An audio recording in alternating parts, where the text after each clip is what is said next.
welcome to another edition of the Josh Host Show. I'm your host, Gavin Kroll, and with me today is the head coach of the Massillon Tigers, Josh Hose. We want to thank our sponsor, Reliable Heating and Cooling. Coach, welcome to the show. Well, thanks for having me.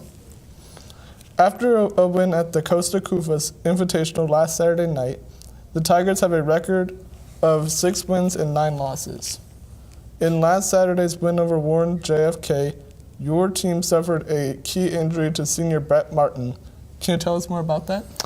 Sure. I mean, not getting real medical or personal, but Brett had a knee injury, going to be done for the season. He just made a play where he planted and went to jump, and his knee popped, and so he went to the floor, and it had that look right away where you knew it wasn't good. His reaction, he's a tough kid, and the way he reacted, you knew he was hurting. So, yeah, I feel awful for him. He was averaging 18 points a game for us. He's signing today to go to Marietta to play basketball and further his education there. And it's heartbreaking for a kid. He's poured a lot of heart and soul, blood, sweat, and tears, all that stuff into the team. And I know he's been kind of that leader, silent leader for us all year, and he's been a 3-year starter. So he's hard to replace in many ways. Biggest thing is it stinks for Brett because, like I said, he's having a great senior year. He loves basketball. It's his number one thing. So he's got an opportunity now to just let his body heal, hopefully. He's got some really good doctors he's going to see, and they're going to take care of him. But we're extremely proud of him for today, going to Marietta and pursuing his dreams of being a college basketball player. Despite Martin's injury, the Tigers came out with an 88-56 win. The offensive really came to life that night, didn't it? Yeah, we had, I think, 13 of 14 guys ended up scoring that game. So we had been struggling for the last 3 or 4 games, really just seeing the basketball go through the hoop. We had some good shots that didn't fall down. It gets contagious. It's kind of weird how that can happen. And then on the other end of it, the other day, everybody was making shots, and so we were hoping that we kind of break open like that and just start hitting some shots. And our biggest thing is, I think, we've been challenging our guys to let our defense create our offense, and they kind of did that. They set the tone on defense and carried that into some easy baskets on offense. And you get those easy ones, and the other, the longer jump shots start falling, and just the flow of the offense starts to have a little bit better energy to it, and you end up getting 88 points out of it. Since we didn't have a show last week, we need to review the game against Open Door Christian Academy, McKinley, and Ashland. Unfortunately, all 3 of these games were losses. What do you remember about those games in particular? Well, kind of what I just said. It was Open Doors when we went up and we played in their place. It was a unique environment, I guess is a good word for it. It's a really small gym. There's probably 250 people in the gym, but it felt like 2,000. It was really small and loud. Our kids played really hard, but we really struggled to make. I think we were 0-19 on threes, and they made 10, and that's pretty much the difference in the game right there. So that was kind of the theme for that game. The McKinley game, we played them really tough. First half we're down 5, 19-14. End of the third quarter, still down 10. Just couldn't make shots. We kind of controlled the game to tempo what we wanted to play at. We played a little bit of a zone that we haven't really played all year because their size inside, we knew we couldn't match them that way. And they got a couple easy baskets off of some transition and some steals, and end of third quarter into the fourth quarter, and ended up blowing that game open, which was a really close game the whole time.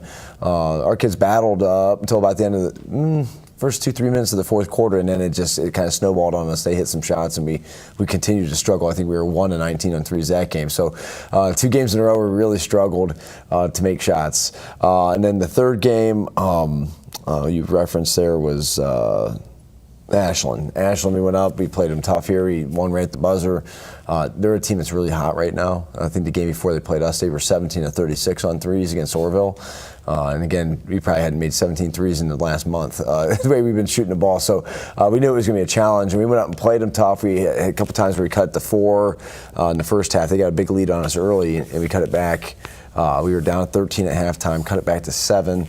Had a questionable call go against us where it could have cut to 5, and it just seemed that just deflated our momentum, and we never recovered from that. So, but again, a team that was really hot, and really right now with our injuries and some of the kids we have out, we're just battling right now to get. We're playing 6 or 7 sophomores in the rotation, so we're playing some teams that have 7 guys and that are playing, and 5 or 6 of them are seniors, and we're on the other end of that spectrum right now. So our guys are struggling with some of the youth and inexperience, and those make big. I think that makes a big difference in a game like that where you're kind of struggling to make shots. Older kids, they understand what it takes to win those games. Younger kids are still figuring it out, but our kids are the biggest thing is I feel all those games our kids are really fighting. They're playing hard from horn to horn, and we're really proud of them for that. And then last Friday night's game at Logan was canceled due to weather. I assume that game won't be played now, right? Correct. The roads up here were getting better, but down there they got hit harder, and we really couldn't confirm that the roads would be safe, and it's a 2.5-hour trip. So Coach Patches and myself, we talked and just agreed that maybe that's probably not the best thing to put our kids in that situation. So we actually just rescheduled again to replace that for next Wednesday on the 13th against Youngstown Cheney. So we just wanted to get another game, replace something. It's still a road game, but it's a little bit closer to home. So yeah, we'll have the opportunity to get another game in and replace the one that would have been a fun environment. Logan, I think, is 10th in the state, ranked in Division I. So we knew it was going to be a challenge, but also a really cool environment. So maybe we'll pick them up down the road here and maybe reschedule that next year or the year after. We'll talk more with Coach Hose about his team's upcoming games and visit with a Tiger player in a moment. But first, this word from Reliable Heating and Cooling. Everything that goes into a Lennox system is engineered for absolute comfort. Like the parts that create your perfect temperature and humidity, or the parts that purify the air. Together, all these parts save you up to half off your heating and cooling bills. And there are few things more comforting than that. The future of home comfort is here now at Reliable Heating and Cooling. Get the latest innovation and technology at Reliable. Lennox. Innovation never felt so good. Thanks to Reliable Heating and Cooling. And welcome back to the Josh Hose Show. The Tiger player joining us this week is sophomore guard Darren Williams. Darren, to be a starter on the varsity team as a sophomore is pretty special. How do you feel about that? It puts a lot of pressure on me, but I just got to deal with it because I've always, my dad always put me in, pressure situations to, deal with this stuff.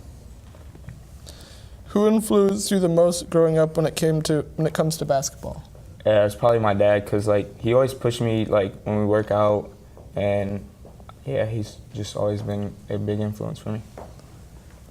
How would you describe your game, and how does it fit in with the team? I describe my game as a pass first point guard, and when I need to score, I can score a little bit. And then I think it fits in the game, our team game, when our team needs a bucket, I can set someone up, or I can score when I need to. This season has had its share of ups and downs. How do you manage to fight through it? I think I fight through it when Brett Martin got hurt this week, and he always wanted to be at the Civic Center as a senior, and I think we got to push to get him to the Civic Center this year. And finally, tell us a little bit about what Coach Hose is like in the locker room before a game. Some games he's a little bit fired up. Some games he's a little bit calm. Probably these couple games coming up, he's probably going to be a little bit fired up because we need a little bit fire. We need to beat it. Thanks, Darren, and good luck with the rest of the season. Thanks for having me. Coach, how do you see Darren's role on the team? Well, we put a lot on Darren's plate this year. We kind of settled in that he was going to be our point guard to start the year, and he's done a great job. I always tell him you got the foot on the gas pedal. He's the guy driving our offense, and like he said, he's not necessarily a scorer at all times. He's a pass-first guy, but that's why we wanted him there, because he gets guys involved. He sets the tone. And we're living with some of the mistakes that he's going to make as a sophomore point guard. It's like having a sophomore quarterback. And it's a tough position. You have the ball in your hand, majority of the time. You got a lot of pressure on you. One thing I give him credit for, he doesn't get himself, he makes a mistake, he gets over it pretty quick. He doesn't hang his head. He doesn't let it, ruin his whole game. And so that's a maturity thing that he's really shown. And that's why we had the confidence we do have in him. And, he is kind of that quiet leader on the court. He stays steady and stoic, and he's just going to continue to get better and better, and it's exciting for us to see his development because he's such a great kid. You have 2 more road games coming up this week that we want to talk about. This Saturday night, your team plays at Akron-Hoban. What can you tell us about the Knights basketball program? Oh, just like the football program, very talented group of kids. We get to scout them last Saturday. Coach Cockle went over and saw them. I saw them early in the year. I'm going to try to see them either tonight or Friday. They play. They're just a deep team. They play about 10 guys, and they're having a lot of success this year. So we're going to have to play a good game. They're tough at home. So another one of those unique environments. It's an older gym, smaller gym. So I'm excited to go up there, see this new group compete now that we have a different team than we had earlier in the year, and our team's just been that team is constantly in transition. New faces are coming in, and some faces are going out. So I'm excited to see how that works on the court. It's a tough challenge. We know that with the young team going in there, but our kids are up for it. They're fighting like crazy, and I know we're going to come in and play hard. And then you said the other one was Akron-Ellet next week. I went and saw them last night. And they're another group that's very talented. A lot of juniors and seniors playing. So it's going to be a good game for us to play up there. Their environment, they played a City Series game last night against Akron-Buchtel, so the environment is really good. I don't know if it's like that every game or if it's just when they play city teams, but I'm finding out that teams like to play Massillon, and they get out for that, and their fans do as well. So I assume most of the games we go into, a pretty good environment that we're going to be playing in on the road. So a lot of people are going to show up to see us, them try to beat us, and it's going to be a good environment. Like I said, tournament prep for our kids is really going to be good this next couple weeks. The game this Saturday marks your team's 6th straight road game. How difficult is that, especially with having to play some of your younger guys a lot more minutes? I haven't noticed a difference on the road versus home. I think playing young guys, it's probably a good thing for them. Get away from home where maybe there's some pressure there. You're playing in front of your family, your friends. You go on the road. It's a tougher environment. These guys have the opportunity to face that now, which will make them better for down the road. And even this year, just like I said, tournament prep. You're going to see some environments here that are going to make you better because you have to play in some hostile situations, and probably the hardest thing is you don't know these opponents sometimes. You don't know who they've played. So when you're scouting them, it's hard to see how to kind of evaluate them. So we're going into the game with a game plan, but without really knowing these teams super well and knowing who they've played, you're kind of, I don't want to say guessing, but you're kind of making an educated guess about how to match up with them, and then you have to kind of transition and change on the run. As your team moves into the final months of the regular season, what are some things you and your coaches are focusing on the most with the guys? I think just continued development is huge. We just keep talking about the guys. We're building for the future, but we also have an eye on right now. We're focusing on trying to win games now, but we know we're playing a lot of young kids. We're playing some guys, even our older kids that don't have a ton of experience. So I think we talked to the kids about really focusing on doing little things right, and practice every day, coming in, the process of going through practice and focusing on footwork and passing with the outside hand and little things. Because I think when you start having some struggles like we were having earlier, last week, you start thinking you got so much to do, or you have to make shots, and you have to do all these things that are fancy. And it's really it comes down to real fundamental, simple things. And I think that's what our focus has continued to be, is let's be good at those things, those really simple things. And the little things give you big results. And the kids have done good. We've had really good practices leading up into the game past weekend with Warren, and we've had 2 good practices to start off this week. So I think just continue to develop things and fine-tune the system that we've been putting in place. And the exciting part is that the guys we are working with, the majority of them we're going to continue to have back next year, and I think we'll see that continued growth with them for the next 2-3 weeks, whatever it is, and then into the next year, in the summer off-season stuff too. Thanks, Coach. As we wrap up this edition of the Josh Hose Show, we want to thank Reliable Heating and Cooling for sponsoring our program, and thanks to Josh Hose and Darren Williams for joining us. I'm your host, Gavin Kroll. Thanks for watching, and as always, go Tigers.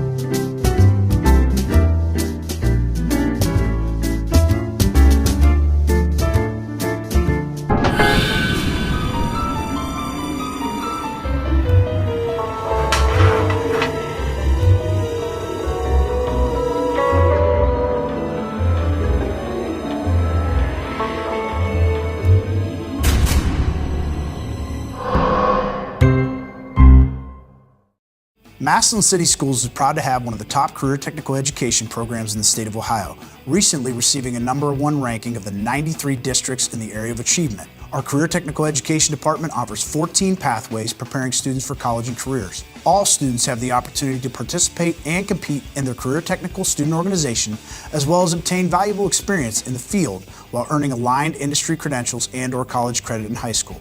Visit massillonschools.org for more information.